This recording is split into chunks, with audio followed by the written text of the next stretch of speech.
Welcome to the Fear and Greed Daily Interview. I'm Sean Aylmer. It sounds like something from the future, drone deliveries of everyday goods. But US retail giant Walmart is expanding out its new aerial delivery offering, and an ASX-listed company is playing a key role. Walmart's drones will now service 34 sites across 6 US states.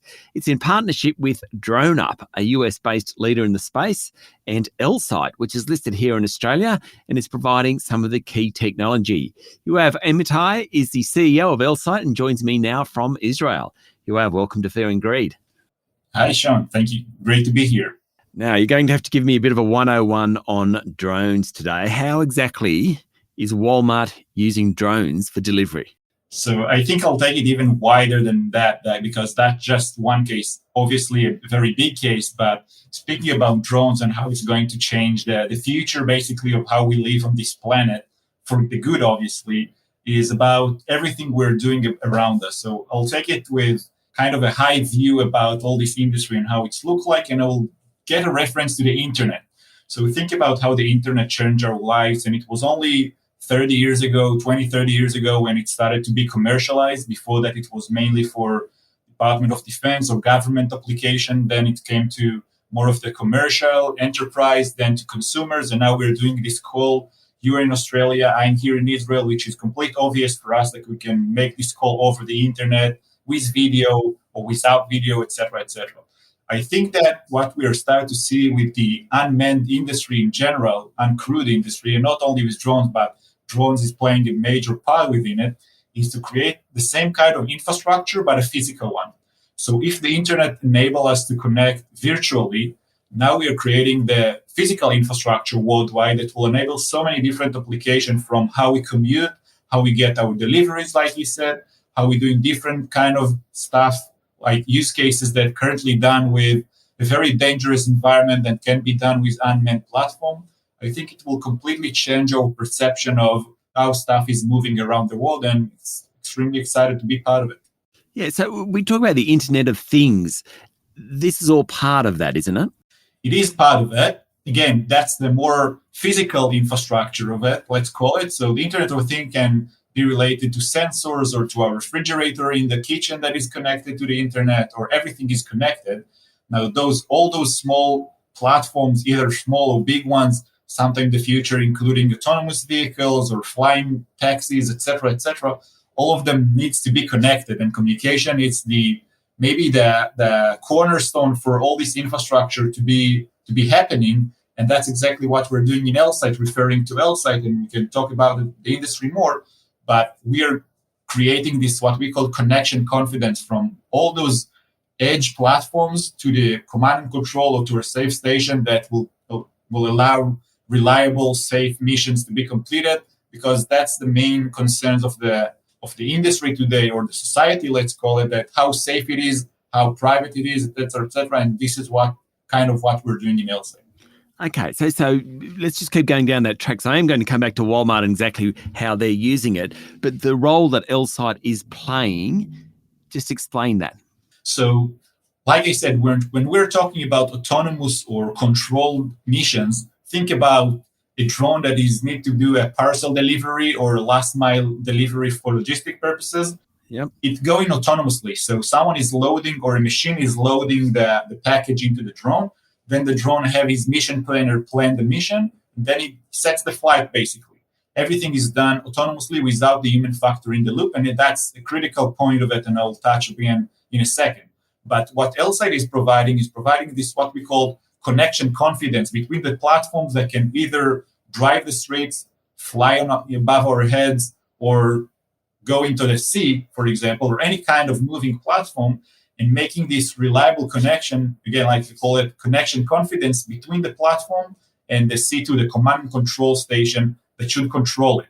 Doesn't matter if there is an operator, a pilot, or whatever in the station, or it's just a computer with an AI that controls this platform. Think about what happened if it lose connection. So once you lost your communication, it should either go home or land or whatever. Something needs to be done because no one knows where it is, right? We're talking autonomously. So we're playing a vital role in this piece of creating this reliable communication. And that's only our foot at the door. In terms of product and value we bring to the industry. We have so many other applications that can be done with our technology that is developed all the time internally, and we're providing more and more technological solutions or high-tech solutions for this industry. Stay with me, Yoav. We'll be back in a minute.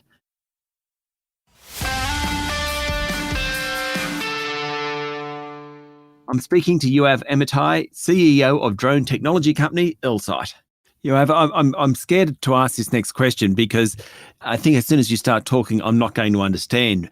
But how do you do it?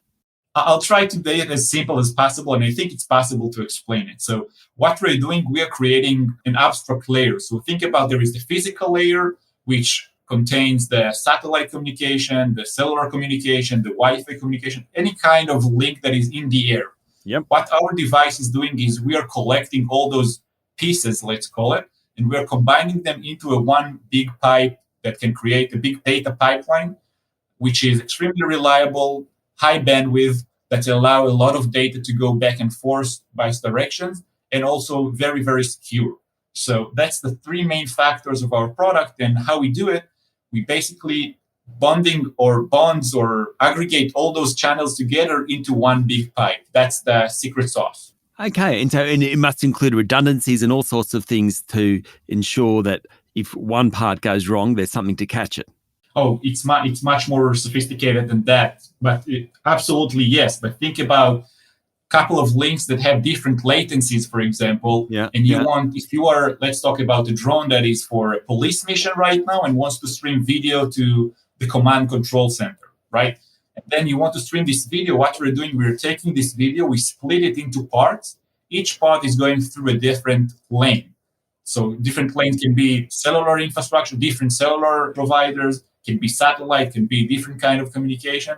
And then we need to rebuild it on the other side, and we need to keep the right sequence. Otherwise, you won't be able to watch the video, right? So that's what we're doing, kind of a smart algorithm with a lot of AI built into it that provide this kind of reliable communication. Okay, so let's bring it back to what the US retail giant Walmart, what it's doing. So it's using your technology along with DroneUp, which is a US-based leader in this area. Are they actually delivering parcels? Is that what it is? Yeah, so we partnered with DroneUp a while ago. We started to work with them. And then they started to talk about working with Walmart. And I think it's a good point for all the skepticism that might be about this industry, if it happened, when it will happen, how long it will take, etc., etc. Yeah. Well, it's actually happening while we're talking right now. So if you log into droneupdelivery.com, you'll get kind of a Walmart interface that you can choose different groceries or different items that you want to order. If you live in the right neighborhoods where they currently serve, you'll literally be able to pick whatever you want and get it within 15 minutes to your backyard. That's the magic. So think about you're in a cocktail party, for example, and you run out of beers or whatever, and you want it as soon as possible. You just press the button and you have it within 15 minutes. It will be in your backyard. And I'm not talking about the coolness of how cool it will be to get it with a drone. I'm talking about how productive it is to have it without a human in the loop and have it completely autonomous coming to you, how fast it will be, how less is the friction that you have on the streets, etc., etc. So that's actually happened. And again, talking about what is currently known publicly, I would say that Walmart I think it was 2 weeks ago that they announced that they are going to expand it for another 6 states. They're currently working in Arkansas. They're going to expand it to 6 more states in the US, and they have kind of a roll-up plan how it's going to look like. So it's really happening. It's not something futuristic. It's actually happening. So I remember talking to the head of Domino's Australia, which actually owns the license for some of Europe, and they were trying drones to deliver pizzas, for example, in the Netherlands. So there's obviously a bunch of uses already in play, Walmart obviously being one of the very big ones. Are we likely to see it in Australia at any time soon, do you think? It started in some places in Australia, actually, by a company called Wing. It's an Alphabet company. It's Google's company. They do have some deliveries happening in Victoria, in Australia, working with also some of the retailers in Australia. So it is started. I think that Australia also, from regulatory perspective, puts kind of a guidelines of how it should look like. Today in today's world, the regulatory authorities, the aviation authorities worldwide, still trying to figure out how to combine it into the commercial airspace and how it's like exactly it will look like when it will scale. But definitely the answer is yes. You start to see deliveries happening again. I'm talking about retail deliveries happening in Australia again as we speak, and it's happening in many other places. But speaking about drone, it's not only on the parcel delivery. There are so many applications that can be done with it, like I mentioned in the beginning, which actually today preventing from people to do a very dangerous missions like power grids cleanup or grid lines inspection, etc., etc. So it's actually happening again. That's in a big scale at the moment. I know you're talking about there's lots of examples of it, but how far away are we from almost being an everyday occurrence? We might see a drone taking photos. We might see them cleaning power lines. We might see them delivering a pizza. How far away is that future? I think it depends on the regional call it and on the locals regulatory authorities, like I said before. Yep. I would say that see it in scale, it will take some time because of the regulatory burdens and because of, let's call it society education or market education that needs to be done because people afraid that it will fall out of the sky. It's not private, someone taking photos of them, etc., etc. So it's something that still needs to evolve, but I believe it will be much faster than we all think. So in the time frame of the 2-5 years, it will be usual to see drones above our heads doing whatever mission they're doing. Wow, exciting. Yoav, thank you very much for talking to Fear and Greed. Thank you for having me. It was great to be here. That was Yoav Amitai, CEO of Elsight. This is the Fear and Greed Daily Interview. Remember, you should get professional advice before making any investment decisions. Join us every morning for the full episode of Fear and Greed, Australia's most popular business podcast. I'm Sean Aylmer. Enjoy your day.